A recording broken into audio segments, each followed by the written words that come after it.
धडाधड एक कमिटी केलेली आहे। त्यात सगळे मराठा समाजाचे मंत्री आहेत, ते ताबडतोब फटाफट निर्णय घेत आहेत आणि आम्ही मात्र निर्णय घेताना कॅबिनेट समोर आम्हाला जायचं आहे आणि मग पैसा आहे की नाही, अमुक आहे की नाही, तमुक आहे की नाही, नियम आहे की नाही, हे सगळं पाहिलं जात आहे। आमचं म्हणणं असं आहे की आता जे त्यांना देत आहेत ना ते सुद्धा आम्हाला दिलं ना तरी खूप होईल, पण द्या। लढाई अशी आता सुरू आहे, कशी लढाई करायची। आजच माझ्या हातामध्ये एक हे आलं, बारलोणी ग्रामपंचायत सरपंच पदाची निवडणूक होती। एक उमेदवार होता ओरिजिनल ओबीसी आणि दुसरीकडे होता एक डुप्लिकेट कुणबी। आणि मग त्या गावच्या लोकांनी ठरवलं की सगळ्यांनी ओरिजिनल ओबीसीला सरपंच करायचा आणि झालं तसंच। वडार समाजातील पहिली महिला जी आहे सरपंच झाली। पूर्ण 96 कोळी मराठा समाजाचा या निवडणुकीला विरोध होता, वडार म्हणून तिला विरोध होता, ती सरपंच झाली पहिल्यांदाच। ठरवलं तर काय होत नाही, सगळ्यांनी एकत्र या, एकत्र या। सगळे एकत्र आले तर सगळं काय होतं। तुम्हाला एकच सांगतो, आमच्या लोकांना, त्या लोकांना सुद्धा सांगायचं, आता तर फार लोकांवर त्रास होत आहे। नगर जवळा तालुका, मानवत जिल्हा, परभणी, मुंजा भाऊ रामराव रासवे यांच्या घरामध्ये विजयी मिरवणूक त्यांची गेली। त्यांनी जमलेल्या लोकांनी या घरात घुसून महिलांना मारहाण केली, का तर ओबीसी मोर्चात सामील होतात म्हणून। हे बघा काय, काही गावांमध्ये तर जे आहे गाव सोडून लोक चाललेले आहेत, जिथे 2-3 घरं आहेत ओबीसीची, ते गाव सोडून जात आहेत। दहशत निर्माण केली जात आहे, मारहाण केली जात आहे, रात्रभर डीजे वाजवला जातोय, शिव्या दिल्या जात आहेत।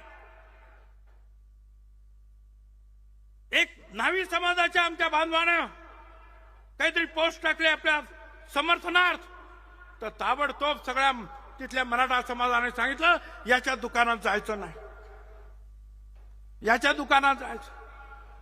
मी या सगळ्या न्हावी समाजांना विनंती करतो, असा जर बायकॉट जर केला तर सगळ्याच न्हावी दुकानांनी तिथल्या एकाही मराठ्याची हजामत करायची नाही। त्यांना मला भादरा आपली आपापसात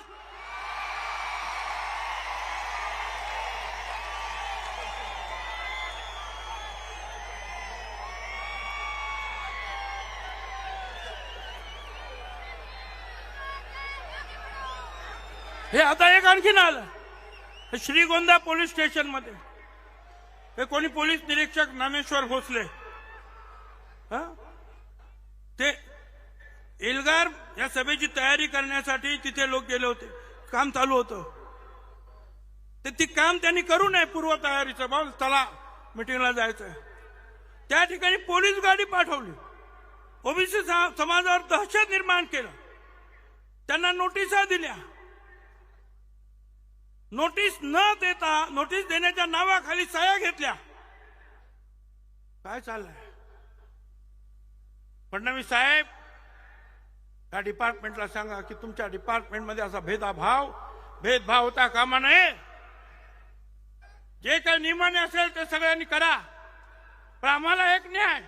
त्यांच्या 3-3 वाजता जाहीर सभा, रात्री 2 वाजता जाहीर सभा, काय कारवाई केली? कुठल्या पोलिसांनी कारवाई केली? आणि लहान एखाद्या घरामध्ये, एखाद्या सभा मंडपामध्ये 5-25 लोकांना जमून जर कोणी प्रचार करत असेल की आपल्याला नगरला जायचं आहे रॅलीला, तर तुम्ही गाडी पाठवणार? काय चाललेलं आहे? यासाठी तुम्हाला सगळ्यांनी जी आहे दादागिरी, तुम्हाला सगळ्यांना एकत्र राहावं लागेल। मला तुम्हाला सांगायचं, लक्षात ठेवा, आता दाव पर सब कुछ लगा है, दाव पर सब कुछ लगा है, रुक नहीं सकते, टूट सकते हैं मगर हम झुक नहीं सकते।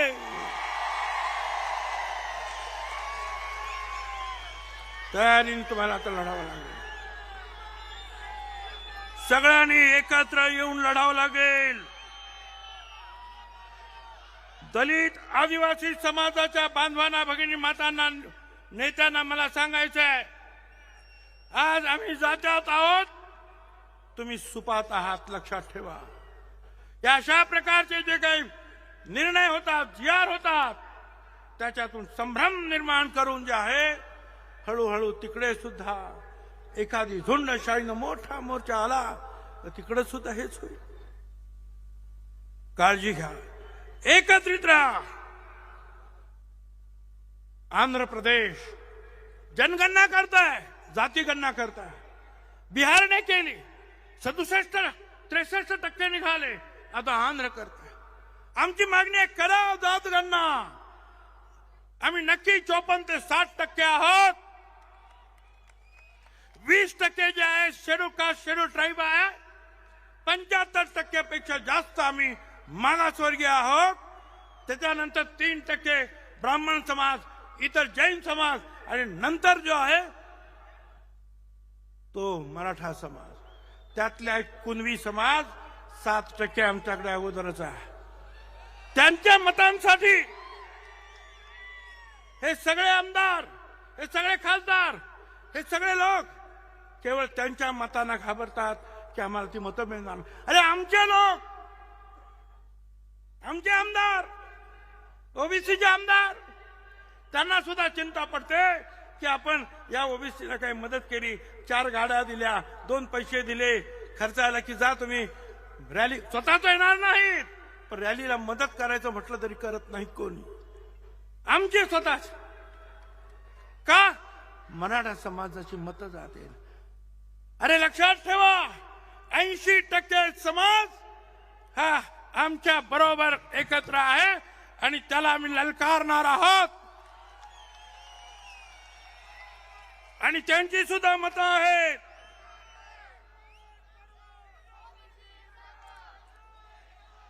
लढाई लढाई लढाई, काय काय शिवी गाळ, दादागिरी, हे करू ते करू ते करू.